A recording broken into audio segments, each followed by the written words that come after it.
The United States is an established power, but one that is gradually turning away from some of its allies and freeing itself from international rules it was still promoting not long ago.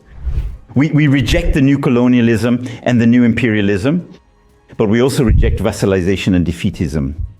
A day after Trump mocked the French president over tariffs, Emmanuel Macron hit back at the United States by calling out its new colonialism, like governing nature.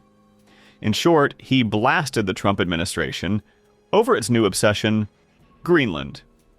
U.S. President Trump said he pressured his French counterpart to raise prescription drug prices in France by threatening tariffs on French imports. He argued that Americans have long subsidized global health care and pay far higher drug prices than other countries. Emmanuel, you know Emmanuel Macron, I love the French accent, Emmanuel. They said, listen, you're going to have to raise your prices a little bit because we're paying 14 times more than you. That's a lot, right? We're paying numbers. In other words, we're making up for all of this deficit. No, Donald, I will not be able to. Mr. President, please excuse me. Most of the people call me Mr. President, except for people that don't respect me, they call me Donald, which are probably a lot of them too. But they said, no. Putin calls me Mr. President. She calls me Mr. President. Emmanuel goes, no. We will not do that. Yes, you will, Emmanuel, 100%, because I was told they wouldn't do it. And this is, you can take Emmanuel and add up Hans, you can add up Ludwig, you can add every name in the book. It's all the same. The answer is no. We're not going to double our drug prices. Not for you or anybody else. I said, yes, you are, 100%. We are not going to do it. No, you don't understand. 100%. You're going to do it and you're going to like it. They go, I don't understand. I've told you 5 times, why do you keep saying you're going to do it? Because I'm always right about, Trump is right about everything, right? I said, Trump is right about it. I have been right about everything. Got to keep it going. Is there wood up here? Hold it. I always like to, just in case. Trump was right about everything. And I said, so you're going to do it, Emmanuel? No, I'm not. I said, okay, here's the story, Emmanuel. If on Monday you haven't agreed to every single thing that we want, I'm putting a 25% tariff on everything coming out of France, including your wines, your champagnes, and everything else. No, you cannot do that. I said, I can do that. Though Macron let Trump's mocking pass in his speech, he called out his U.S. counterpart over his recent fixation on Greenland. He sharply criticized the U.S., accusing it of abandoning the rules-based global order after renewed threats to annex Greenland. Macron said that the United States is an established power that is gradually turning away from some of its allies and breaking free from the international rules that it used to promote, asserting that these shifts undermine long-standing global norms. He affirmed that France rejects new colonialism and will not submit to pressure from major powers, citing growing challenges from both the United States and China. The United States is an established power, but one that is gradually turning away from some of its allies and freeing itself from international rules it was still promoting not long ago, whether in trade, certain security matters, or specific forums. And China is a rising power that must choose diversified partnerships, but is showing increasingly uninhibited commercial aggressiveness, especially since the post-COVID period, and which is now undermining the European economy. We are subjected to anti-colonial rhetoric that no longer reflects the reality of our actions, and we are subjected to a neo-colonial aggressiveness from some. One could say it's a bad situation. I believe that if we show consistency and determination in action, it can be fruitful. But it will require a lot of endurance, less dependence on the United States as well as on China. We reject the new colonialism and the new imperialism, but we also reject vassalization and defeatism. We want to be strong partners, to do as much as we can, but when we commit, we are present. that has great value for our diplomacy, for our businesses, for our strategic interests all around the world. The French president did not name Venezuela directly, as he himself hailed the U.S. move to capture the illegitimate Maduro to remove him from power. But developments in Caracas and Greenland remain key concerns for Paris, which is working with European partners to shape a response to President Trump's threats toward the self-governing Danish territory. Macron's statement against the U.S. comes after Rubio further reaffirmed the Trump administration's goal to acquire Greenland for national security.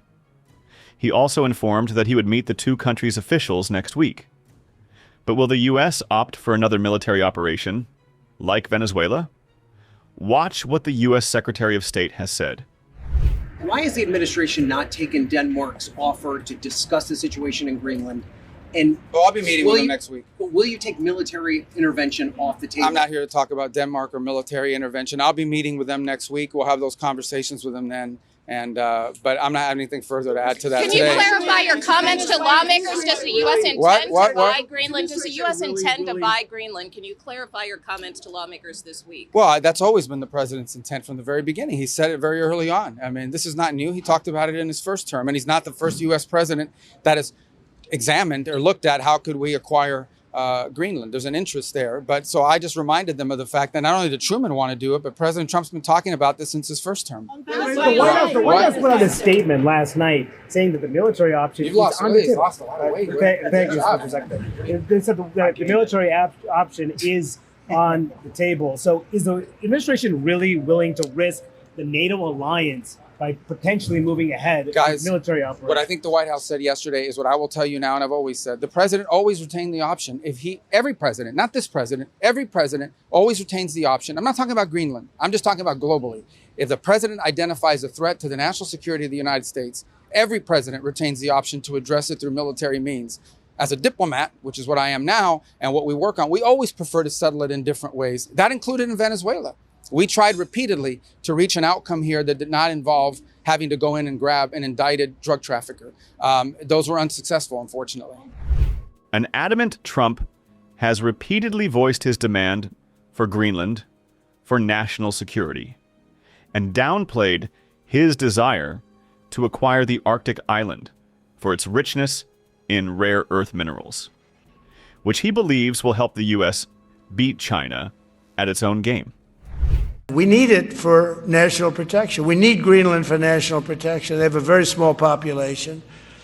And I don't know, they say Denmark, but Denmark has spent no money. They have no military protection. They say that Denmark was there 300 years ago or something with a boat. Well, we were there with boats too, I'm sure. So we'll have to work it all out. But he felt very strongly, we need it for we need Greenland for national security. Not for minerals. We have so many sites for minerals and oil and everything. We have more oil than any other country in the world. We need Greenland for national security. And if you take a look at Greenland, you look up and down the coast, you have Russian and Chinese ships all over the place. We need it for national security. We have to have it. Greenland and Denmark's leaders have already asked Trump to drop his annexation fantasies.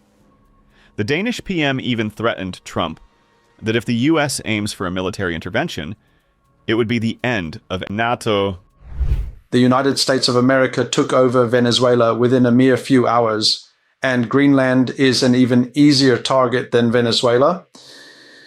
What do you truly think about that particular assertion? First of all, I have to say that our country is absolutely not the kind of nation to compare with Venezuela, a nation that has faced significant political and economic turmoil. In stark contrast, we have a country that is fundamentally democratic, a nation that has proudly maintained its democratic principles and institutions for a great many decades, consistently upholding the values of freedom and self-governance.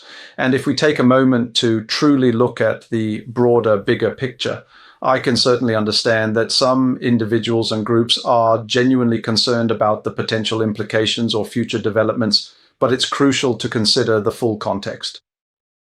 But the ongoing cooperation and the significantly intensified collaboration that we are actively pursuing right now means that we very much want to fully restore the extensive and productive previous cooperation we had with the United States of America, especially within the framework of the excellent and mutually beneficial cooperation we have historically had, to diligently work to bring it completely back between us once again. The current situation is not such that the United States of America can simply conquer the beautiful and vast land of Greenland. That is absolutely not the case at all. Therefore, we should not panic unnecessarily. We urgently need to restore the good and productive cooperation we have historically had. We are actively exploring all available possibilities, and we are carefully assessing the entire situation right now. First of all, I believe that we should take the American president seriously when he says that he wants Greenland. But I also want to make it clear that if the USA chooses to attack another NATO country militarily, then everything stops, including our NATO membership and thus the security that has been established since the end of the Second World War. I agree that it's important to have security, peace, and safety in the Arctic region. That is, after all, one of the reasons why we are in NATO. Greenland is also a member of NATO. It is a shared responsibility for the Arctic states, including the Kingdom, to ensure that there is security, peace, and freedom in the Arctic region. But Denmark has always been a good ally to the United States. We want to continue to be that. But I also have to object to some of the things being said by the American side. And of course, we will not accept a situation where we in Greenland are threatened in this way.